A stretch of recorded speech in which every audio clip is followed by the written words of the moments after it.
we'll talk more about this in a minute. Hey guys, it's Cal here. I've been tagged by a number of guys recently to do the 5, 4, 3, 2, 1 video series. I've been tagged, as far as I know, by Stanley Tam, my buddy Jason Bryan, Distorted Edge, and by Lyle Navard of the SaskShaver. And if I've missed anyone else, I apologize. So I've been slacking off, as you guys are aware, so we're going to get through it. I've made a bunch of notes here. Basically what it is what is my top 5 favorite soaps, my 4 aftershaves, my 3 favorite brushes, my 2 favorite razors, and my number 1 favorite blade. Some of these won't be a surprise to anyone. Where I don't shave daily, hell, sometimes I don't even shave weekly, my opinions are going to be a little bit less scientific. It's going to be based on, if I love the scent of it, you know, if I have a soap, the performance is fantastic, but the scent is bleh, I'm not going to use it. I have to love the scent. The performance has to be there, but the scent has to be there too. So, anyway, let's get this started. Not in order of appearance, but I'm going to go with PAA. Praise John from this as the CK6 formula. I've done at least 2 videos of this. This one was a complete surprise to me. I'm going to turn this down a little bit. I didn't think I would really like this. I'm more into warm scents. This is more what I would consider perfumey.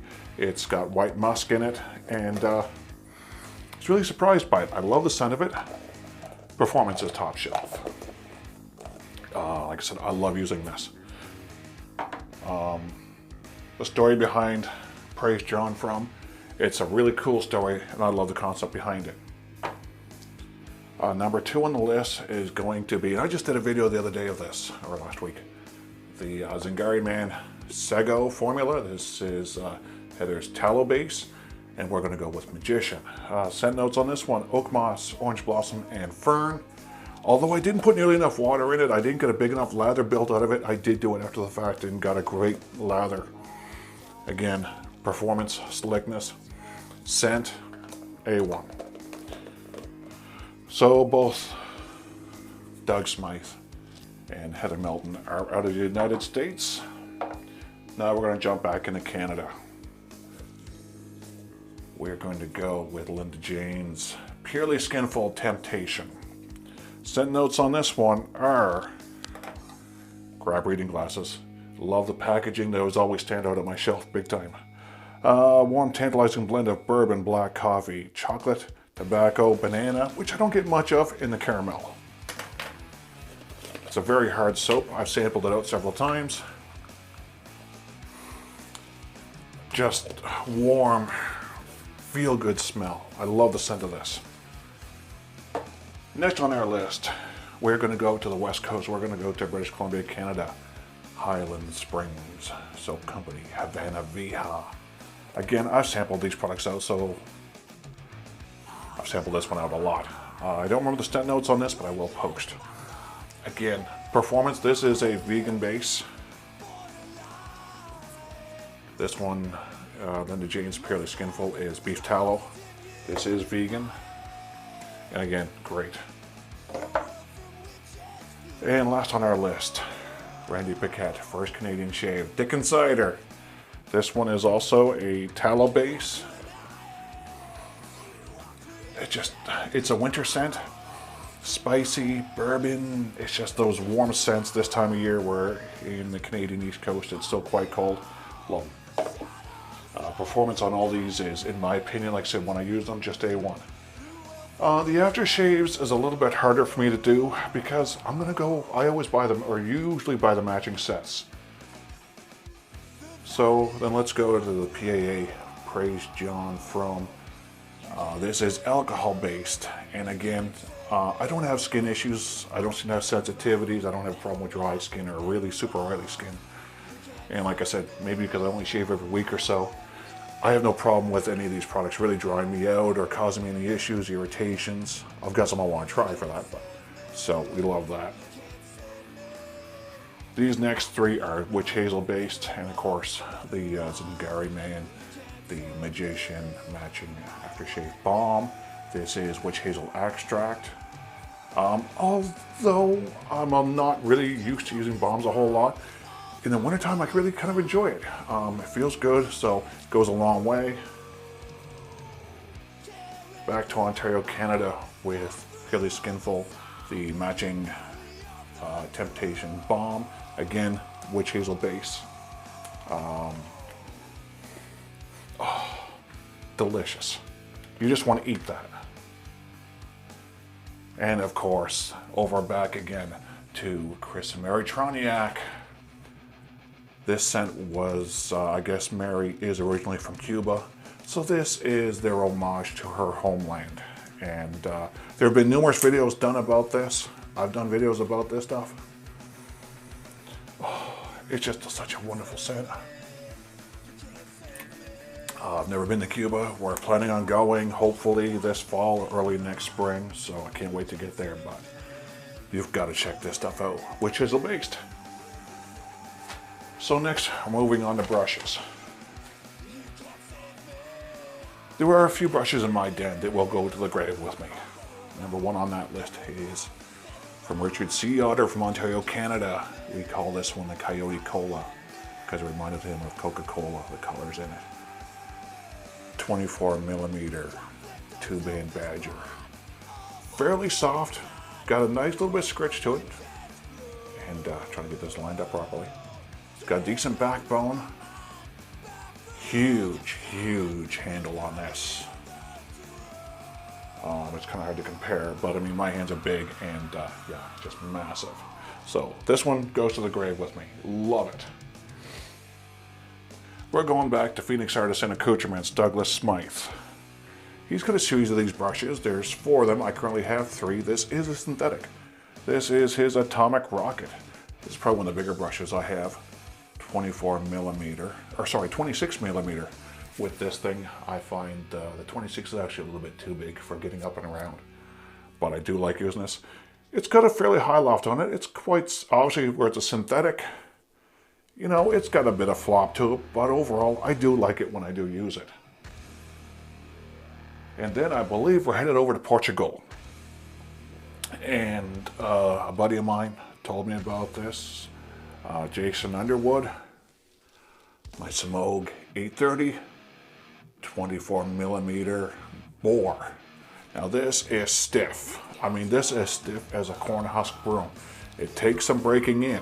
I don't use it very often, but I artificially broke it in, soaking it in water in the fridge for a few days and, you know, lathering the hell out of it. But not the prettiest brush in my den by any stretch. Mass produced maybe, but I love using it. And like I said, another one of those ones I just will not go without. So next, we're down to my 2 favorite razors. And as a lot of you guys probably know, I'm quite an avid collector. I've got a lot of different products, so it's kind of hard to pick amongst your babies. It's just, they're your children. But the 2 that I'm not going to sell anytime, I'm headed back to PAA. This is the stainless steel Ascension. It's a 3.5-inch handle. I believe it was 3.5 ounces. This is considered an adjustable open comb. Just love this razor. This is a stainless steel 316L. So just a very solid, well-made razor. I love the way it all fits together. Just amazing. Love the little notches in there so you can hold it. Get your fingers in there to change out your blade. Great razor, quite aggressive, quite a lot of blade feel. Love it though. And then we are going to go back to Canada again. This guy is becoming increasingly world famous. Chris Kirchen. Of course, we're going to go with the Christopher Bradley Karve. I have the 3-inch brass handle. I have 3 different bottom plates. I believe that's the C open comb. This is the D open comb. And I also have the C straight bar. Just supremely well-made razor, CNC milled, just amazing. Again, 3-inch handle, 3.3 ounces, Canadian made, unbelievable value. I think when I originally got this, it was around $100 plus taxes and shipping, and it came with the top plate and one bottom plate. So $99 time it got to me, taxes in my province and shipping was about $129 Canadian. The Ascension is 70 or 80 US, something like that. But those are razors that, although they don't get enough use in my den, I absolutely love them. So now we're down to my number one blade. This is going to come as a surprise to nobody. Yeah, I'm a Vosky guy all the way. If I had to have just one blade in my den, Vosky. Russian-made Voskots. I've been calling them wrong. They're inexpensive as hell. They're a medium sharp. They're not super aggressive. They don't compare to a feather as far as aggressiveness, as far as blade feel goes. And they sure as hell don't compare to feathers in terms of cost. You can get those for a third of the cost. So again, no surprise that I am a Vosky 100%. Okay, now we're going to deviate just a little bit because I'm me and I'm interested in other things. So we've done the 5 soaps, 4 aftershave balms, 3 brushes, 2 razors, number 1 blade. Let's go into a couple of other vices. I'm recently learning about whiskey, Scotch. Oh man, is that good. I think it's about 1:30 Atlantic time in the afternoon, so it's not too early. I picked up this bottle from the duty free in Tampa on my recent trip down to Florida. We gotta go with this. This is Jameson, triple distilled, triple cask. I'll give you a quick on this. Sherry, bourbon, and Malaga casks. Yeah, they were distilled in, sherry, bourbon, and Malaga, whatever the hell that is, casks for a subtle sweetness and extra drop of smoothness. I don't remember what I paid for it. I think I got a hell of a good price on it at the duty free. Oh, actually, they give some information on the back. So again, this is Irish whiskey, spelled with an E-Y. Love that stuff. Now on to another couple of vices I have. If I had to have just one cigar, I started smoking cigars within the last year or so. If I could only have one cigar, and I'm cheap.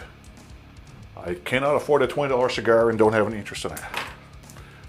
One of the first ones I had, a buddy gave me, and it was the CAO Brasilia Maduro. This is a Gordo, 5 inches by 56 ring gauge. I'll take the cello off. Oh. Just a wonderful cigar. Love these. They're smooth, they're full flavored, but they're smooth. They don't have a lot of bite to them, and I'm not interested in a pepper bomb. I don't like those. These here, you can get them for under $6 US each. So just a little bit of history, a little bit of knowledge or info on these. Nicaraguan tobacco blends, Brazilian wrapper, flavor notes of cedar and exotic spices, and is considered a full-strength cigar. Definitely a box-worthy cigar. I will be getting a box of these eventually. I would say number 2 in my likes would be a CAO Pilon. Another amazing stick. And then on that note, my number 1 cigar cutter. We're gonna go with Cuban Crafters. This one is the titanium double blade.